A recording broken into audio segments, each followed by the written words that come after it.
Temos então a aula 2 do curso de Introdução à Mecânica Quântica. O nome da aula é Resolução da Equação de Schrödinger independente do tempo.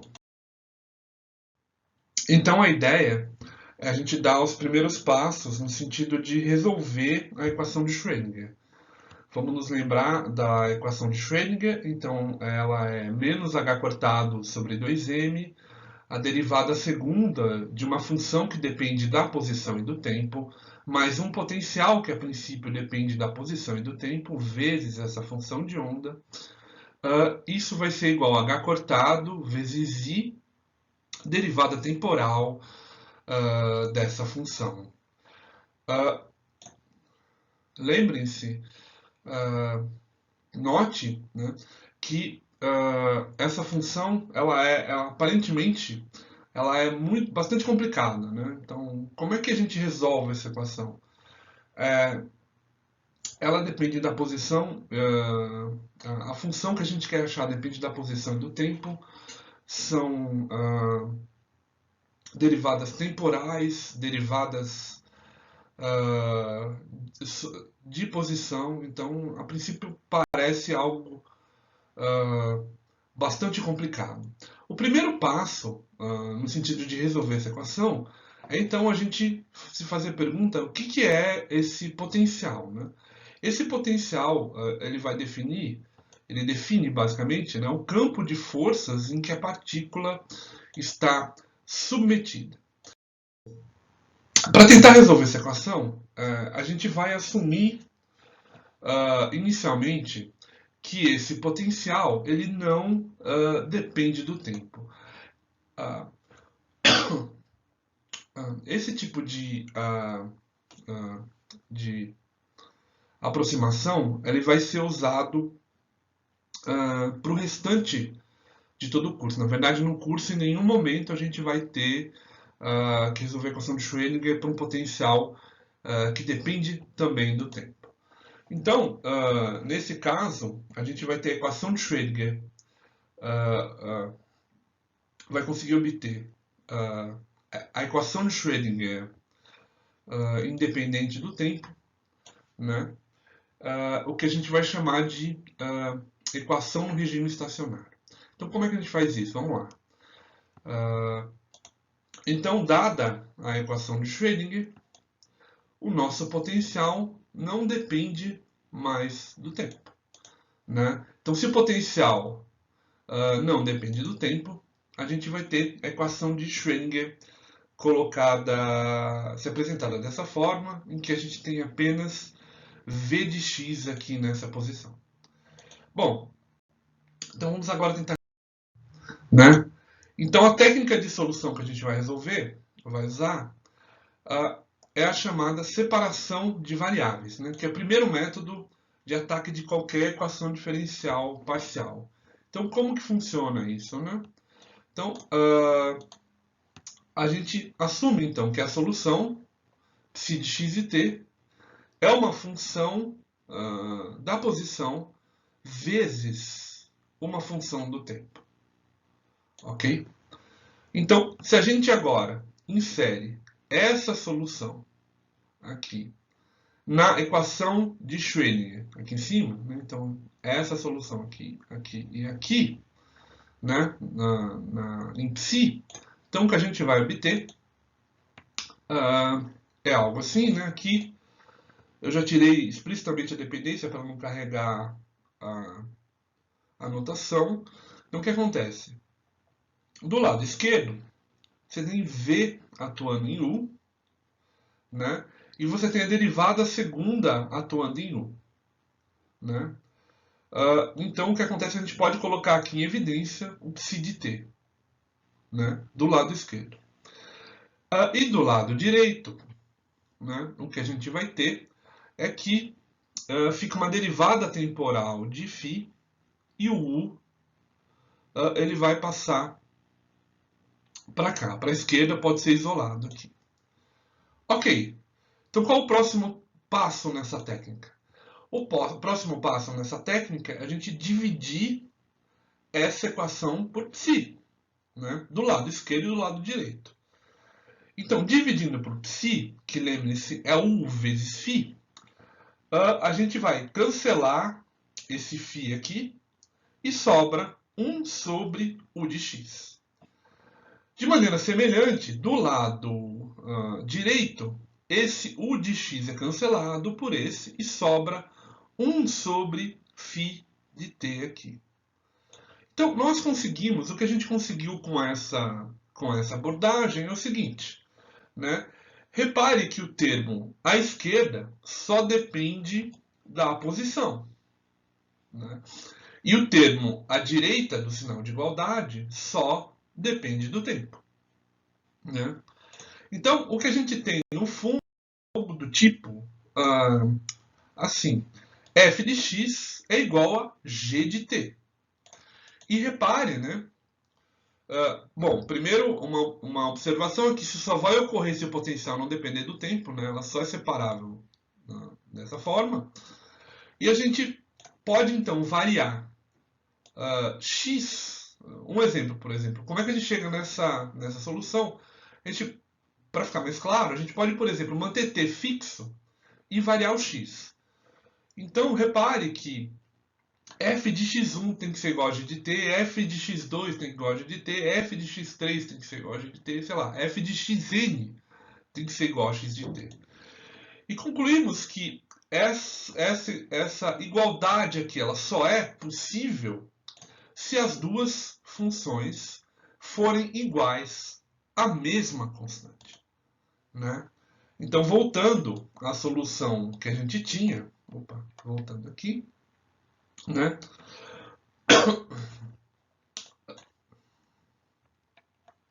Voltando aqui, então, a gente só vai conseguir uma solução se esses dois lados forem iguais a uma mesma constante.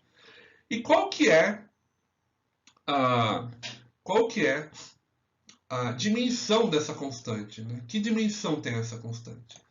Então, dá para ver claramente, né, que, por exemplo, se eu cancelar esse U com esse U, né, esse U com esse U, sobra V. E V tem dimensão de energia, né? Então, essa constante, só analisando esse termo aqui, né? Essa constante tem que ter dimensão de energia. Ok? Podemos fazer a mesma coisa para o outro lado, né? Para esse lado aqui. Então, se a gente olhar, aqui tem psi e aqui tem derivada de psi, né? Essas dimensões cancelam, sobra o quê?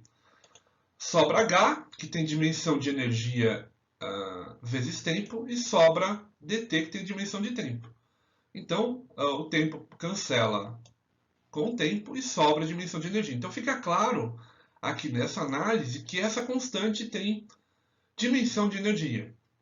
E essa constante vai ser a energia do sistema, né?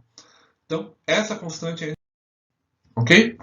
Então, voltando agora a essa solução, né, a gente consegue, então, desacoplar essa equação e essa equação, né, igualando essa equação à energia, igualando essa equação à energia. Então, o que a gente vai ter é uma equação para x, né? Então, que pode ser vista assim. Então, esse termo derivado é segunda, mais v, que depende da posição, vezes u, posso passar o u para cá. Então, essa equação que a gente tem, menos h cortado sobre 2m d2 e x2, mais v aplicado a u, é igual a e vezes u. Ok? E essa é a chamada equação de Schrödinger independente do tempo. E ela vai depender, a solução dela vai depender da forma desse potencial, né? Para achar essa solução, dado um potencial para achar a solução dessa equação, a gente tem que obter U mas também lembre-se que a gente vai também obter E. Então a solução completa dessa equação vai ser obter U e obter E. Ok? Bom, e a equação temporal? A equação temporal é igualar essa parte aqui a E. Então a gente pode fazer isso passando esse φ para cá, para a direita. Podemos passar as constantes também para a direita. Lembre-se, quando o I está embaixo, né, fica IH, e a gente pode passar o I para cima com o sinal menos. Então fica menos I, E sobre H. Então a equação dφ dt é igual a menos uma constante, que é menos I, E sobre H vezes φ. A solução dessa equação a gente vai ver é bastante simples e bastante direta, né? Qual a função que tem como solução... quer dizer, se a gente derivar a função, a gente tem como solução a própria função vezes uma constante. Então fica claro aqui que a solução vai ser uma exponencial, daqui a pouco a gente vai falar. Ok? Então essa equação é para a variável t, que é simples de ser resolvida, como eu falei, e vai levar à evolução temporal, que a gente vai falar nas próximas aulas. Então, repare também que a solução pode ser, mas não precisa ser necessariamente complexa, né? Então, embora a função de onda, a gente já viu, ela tem que ser necessariamente complexa, a solução para a equação de Schrödinger independente do tempo pode ser, mas não necessariamente precisa ser complexa. Voltando, repare então que E ela pode rotular as soluções das duas equações. Ou seja, podemos dar nome a cada solução com essa constante. Em particular, a solução da equação temporal é bastante simples, né? A derivada dela tem que dar uma constante vezes ela. Então, a solução é simplesmente uma constante vezes uma exponencial dessa constante que aparece aqui, né? Menos I, E sobre H, vezes o tempo. E a solução geral, que é o produto da parte espacial vezes a parte temporal, pode ser escrita agora em função dessas funções rotuladas com a energia. E já foi demonstrado na aula passada que a solução geral, no fundo, não é apenas a solução para uma energia, mas pode ser dada como a superposição das soluções de todas as energias, né? Então você pode somar sobre todas as energias uma dada constante para cada energia, a parte espacial vezes a parte temporal. Mais explicitamente, né, sabemos qual é essa parte temporal, então ela pode ser escrita dessa forma, né? Uma soma em E de C, da constante C, que também depende da energia, a função espacial que depende da energia, essa exponencial elevado a menos IEHT.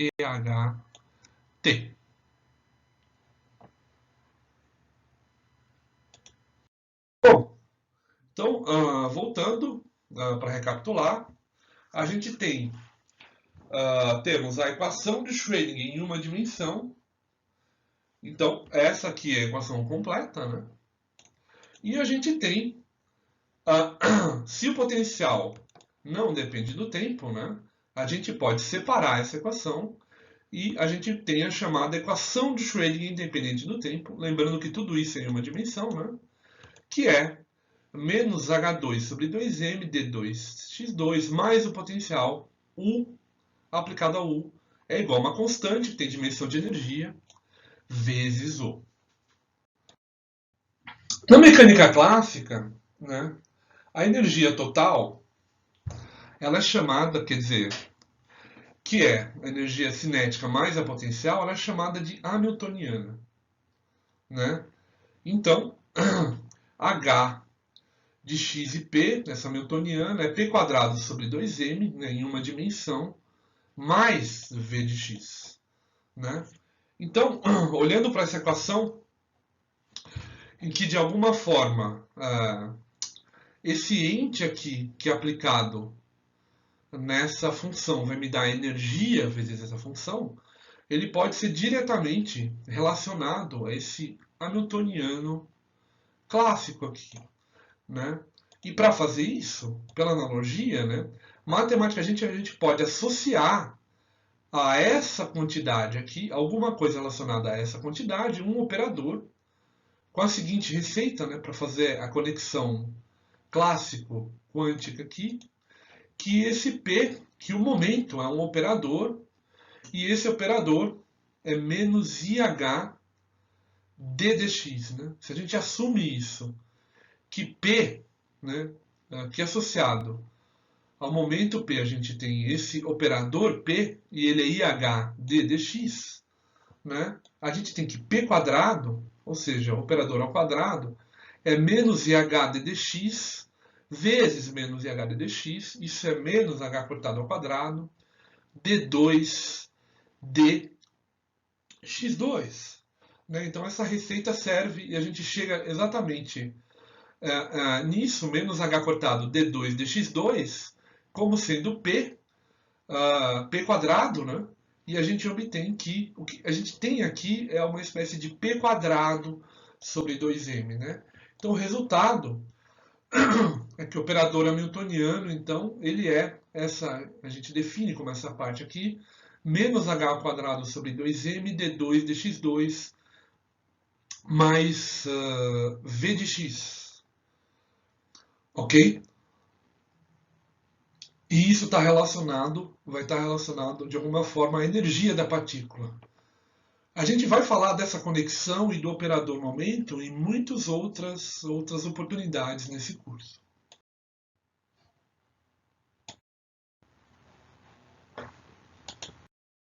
Só fazendo um parênteses agora, a gente tem então a chamada equação de Schrödinger independente do tempo, de forma simplificada, HU é igual a EU, sendo H menos H cortado sobre 2m d2 dx2 mais v de x. Esse potencial, então, é o que irá mudar na resolução dos problemas. Né? E esse V pode ser dos mais variados tipos. A gente vai ver muitas soluções dessa equação aqui no curso. Né? Então a gente vai passar grande parte do curso resolvendo essa equação em diferentes situações. Então, só para mostrar para vocês a importância disso e a aplicabilidade dessas soluções. É uma coisa realmente espetacular. Né? Então, eu vou colocar aqui à direita, à esquerda, o potencial e à direita, aqui, a equação que a gente vai ter, a solução que a gente vai ter. Então, por exemplo, né? Se a gente coloca em V um potencial atômico, que em uma dimensão é algo desse tipo, né? 1 sobre R, a resolução da equação de Schrödinger, a gente vai obter uma resolução, obviamente, com um pouquinho mais de sofisticação, mas esse tipo de solução vai explicar toda a tabela periódica.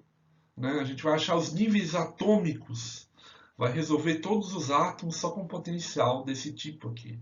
E, por exemplo, soluções tecnológicas como laser de hélio-neônio, que vai depender desses níveis atômicos. Agora, se a gente tem não um potencial atômico, a gente tem um potencial molecular, ou seja, a soma de potenciais atômicos, em uma dimensão algo parecido com isso aqui, quer dizer, o esboço, o que a gente tem é a explicação de toda a química. Né? Qualquer molécula, todas as propriedades de qualquer molécula pode ser obtida via resolução da equação de Schrödinger para esse potencial molecular. Né? Se a gente tem agora não um sistema aglomerado, mas um potencial periódico, uma soma desses potenciais atômicos de maneira periódica, onde esse período é muito, muito grande, perto ao infinito, a gente tem, resolvendo a equação de Schrödinger, isso vai explicar toda a eletrônica moderna e toda a física de materiais. Né? Então é algo simplesmente espetacular. Se a gente tem um potencial simplificado como esse aqui, que é o primeiro caso que a gente vai estudar, né, porque a solução é bastante direta e simples e analítica, né?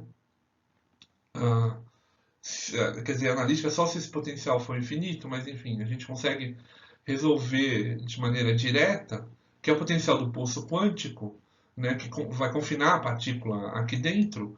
A gente tem, por exemplo, a gente consegue explicar dispositivos optoeletrônicos modernos, então lasers de pulso quântico, pontos quânticos e assim por diante. Quer dizer, resolver a equação para um potencial confinante, uma equação de Schrödinger para um potencial confinante como esse, né? Se a gente tem um potencial harmônico, que é das soluções mais bonitas e importantes da mecânica quântica, ou seja, se a gente resolve a equação de Schrödinger com potencial do tipo 1 sobre x², né, a gente vai explicar, por exemplo, vibração em átomos e moléculas, essa conexão com a temperatura, e a mecânica quântica do campo eletromagnético, que vai começar a partir da resolução da equação para esse potencial.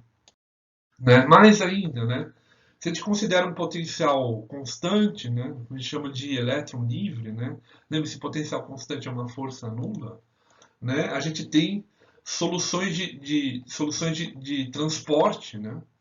A solução mais simples, e a solução mais simples trivial possível, óbvio, se a gente faz o V igual a zero, mas na mecânica quântica é tão complexa que mesmo uma solução supostamente mais simples não é a mais simples. Ok, que a gente vai ver.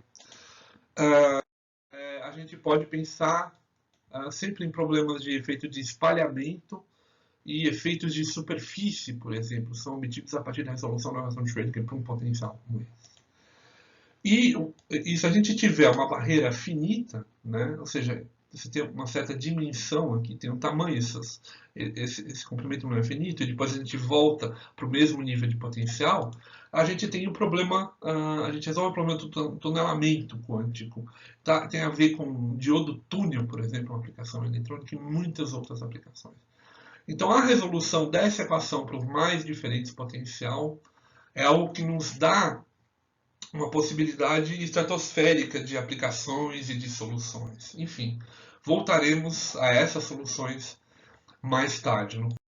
Opa, desculpe. E classicamente, o momento, a energia total pode ser escrita como P² sobre 2m mais o potencial. Então a gente pode escrever o P², o momento, né, em função da energia total e da energia potencial. Então a gente sabe que P² é 2m e menos v. Então, podemos usar essas três equações aqui, né, de forma composta e voltar à equação de onda. Então vamos lá. Então a gente tem que P² sobre 2m é e menos v, onde P é h sobre lambda e k é 2π sobre lambda. Então k², que é 2π sobre lambda, e lambda é h sobre p, então a gente tem que k² é 2π p sobre h ao quadrado. Ok? Ótimo. Só que p ao quadrado é 2m e menos v. Então k², que era a constante que aparecia na nossa equação de onda, é 2π sobre h ao quadrado, 2m e menos v. Ótimo, né? Então a gente pode substituir k² na equação de onda que a gente tinha, né? Que era a derivada segunda mais k² vezes a função igual a zero. Então k² é 2π sobre h, 2m e menos v f de x. Olha isso aqui, olhem essa equação. Né? Simplesmente o que a gente usou, a equação de onda simples e de Broglie.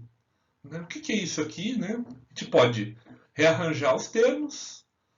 Né?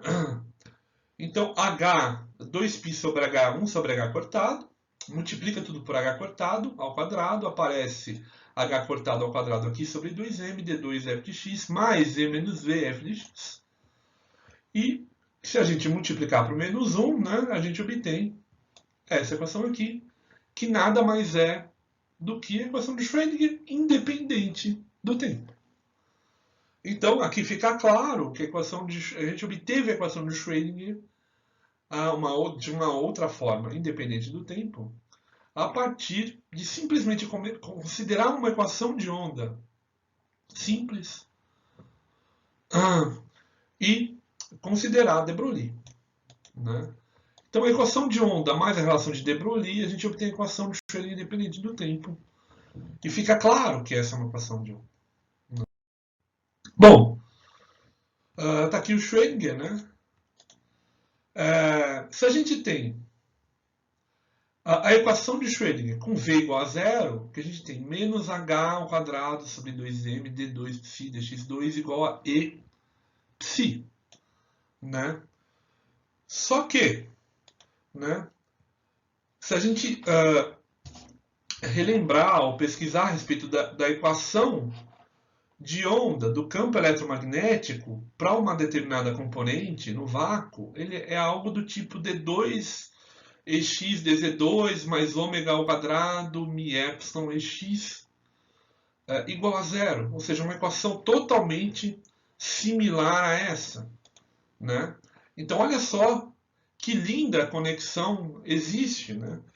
Então, o que a gente espera é que fenômenos que sejam descritos por essa equação vão também ocorrer para a matéria, já que a equação que descreve a onda na matéria é essa aqui, né?